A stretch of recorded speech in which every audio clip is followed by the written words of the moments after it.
Few things are as funny as what we might call crude humor. It's one of the first principles that entertains us as infants and children, when bodily functions are at their most hilarious. But really, bodily functions never stop being funny throughout our lives.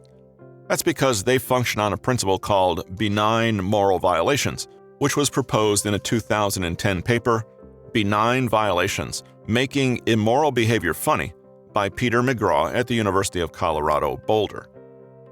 Humor is mostly subjective, and we can see this to be partially true as humor does not tend to translate across cultural lines.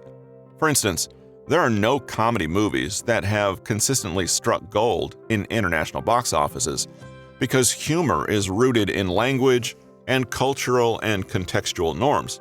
However, action and adventure movies routinely break box office records because there's no cultural translation required for an explosion or flying car. We can see that humor is somewhat unreliable in how it translates across people, and you can't assume that just because you find something funny, other people will even smile. Understandably, this makes it difficult to be charming and likable because however funny one person might find you, you could very well be insulting and nonsensical to another. However, according to McGraw, there's one approach to humor that is fairly universal and consistent. Regardless of whom you're with, the culture you're in, or the social context you find yourself in, you can always draw on the power of the benign moral violation.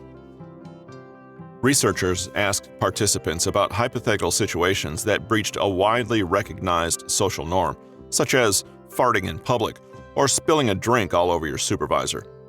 The researchers only asked 2 questions. 1. Was the behavior immoral or wrong to some degree? 2. Was it funny?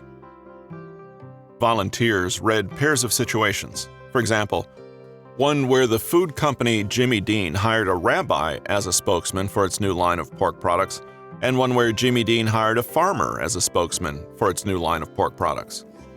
The situation with a moral violation, having a rabbi promote pork, was both more likely to be seen as wrong and more likely to make the reader laugh. The other part of the study tested whether benign appraisals of a moral violation made it funnier. For one experiment, participants read a scenario in which either a church or a credit union raffles off an SUV to attract new members.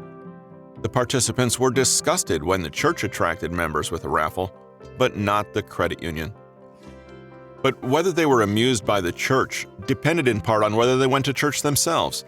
Non-churchgoers were more likely to think that was funny. The researchers think this is because the non-churchgoers are not particularly committed to the sanctity of churches, says McGraw. So for them, the moral violation seems benign.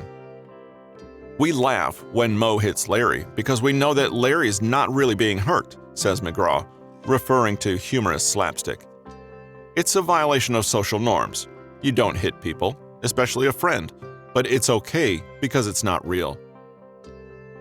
He points out a recent example, an internet video of a chain-smoking Indonesian toddler. When I was first told about that, I laughed because it seems unreal. What parent would let their kids smoke cigarettes? The fact that the situation seemed unbelievable made it benign. Then, when I saw the video of this kid smoking, it was no longer possible to laugh about it. There was a very high correlation between the two. The more immoral the behavior, the funnier it was rated. But that was only up to a certain point. If the behavior was deemed too immoral, then it quickly became unfunny and verged into either cruel or simply distasteful territory. For instance, someone who spilled a drink on their supervisor only to get fired for it because they also ruined thousands of dollars worth of laptops that they were carrying at the time. It might be a sort of wrongness, but it's simply too consequential to laugh at. Thus, the researchers coined the term benign moral violation. The act needs to be immoral, but in a way that appears harmless or distant and has no negative repercussions.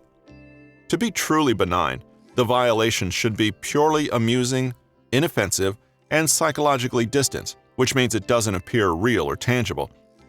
An envelope needs to be pushed, but never can it go too far. We can laugh at others, but not if they're really suffering. Another way to think of it is that we don't actually wish ill of others, but we rather enjoy seeing the vulnerability in others and perhaps enjoy taking them down a peg. It's a little bit reminiscent of the pratfall effect, where positive feelings result directly from negative occurrences. Other examples of benign moral violations include the following. 1. Someone falling over and their pants coming off in the process. 2. A ball hitting someone in the crotch. 3. Making a gaffe when meeting someone famous or important. 4. Your boss spilling water on his pants, making it look like he urinated in them. These are all a bit crass and contain a bit of wrongness, but are ultimately harmless because nothing is hurt besides people's sense of pride. At its heart, it's quite clean humor, so it doesn't turn anyone off. We can imagine both a conservative grandparent and rebellious teenager laughing at it. It can belong in a violent blockbuster movie as comic relief, or in a child's movie, also as comic relief. Overall, this study tells us that there's a thin line we must adhere to with humor. On the one hand, we shouldn't be too afraid of going there when talking to other people. What we might imagine to be inappropriate might actually be what spurs laughter and builds rapport. On the other hand, your moral violation can't be too great of a violation, otherwise people will be supremely uncomfortable and even emotionally affected. It's quite a tightrope to walk. Unfortunately, if you don't practice this, it's too easy to make the wrong call. But it must be benign and harmless. However, if it hits too close to home and becomes serious, then it's not benign and just becomes plain offensive. The tricky part is to know just how far you can push the envelope. But the moral violation can't be too benign, otherwise it will be boring and decidedly not funny. Make people laugh with the violation, but keep them comfortable because it's benign. It's not as easy as it seems, because everyone's definition and standard of both parts of the equation are different. The benign moral violation is something you might recognize to be quite similar to Schadenfreude, which we mentioned earlier in the context of the superiority theory of humor. We like to be reminded of our own superiority, but it takes a wrong turn if there is serious, real harm. In fact, the benign moral violation ends up having similarities with the other two theories on humor as well.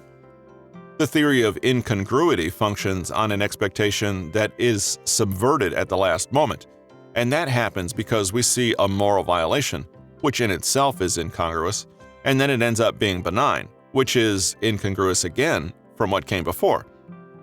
The theory of relief functions on humor being a release of tension, and of course, we're relieved if the violation is benign. The underlying point is, it's not negative to talk about negative things. You can bring up negative topics, moral violations, or whatnot without turning your conversation sour. You might even be seen as hilarious.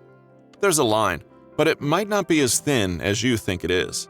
Take a few risks, and don't feel the need to filter yourself so much. You're missing out on potential gold mines for humor. And for what? To avoid judgment? This is also similar to the advice in an earlier chapter to act the part of a friend and thus be welcomed as one. Friends laugh at each other and make off-color, silly, infantile jokes. This is just another dimension of not treating someone like a stranger and thus setting the tone for likability and friendship. We always have the power to set that tone, but we instead passively let it happen to us. This has been The Science of Likability: 60 Evidence-Based Methods to Radiate Charisma, Make a Powerful Impression, Win Friends, and Trigger Attraction. Written by Patrick King, narrated by Russell Newton. Copyright 2019 by Patrick King. Production copyright by Patrick King.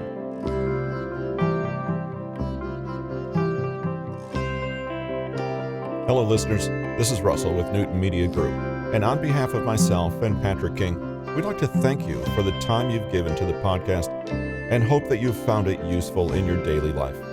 We value your time, which is why our episodes begin immediately with the content, but we also highly value your opinion and would greatly appreciate if you would leave us a rating and a review in your podcast provider. Also, don't forget, if you'd like a copy of the free mini book on conversation tactics, take a moment and visit patrickkingconsulting.com to request your free copy.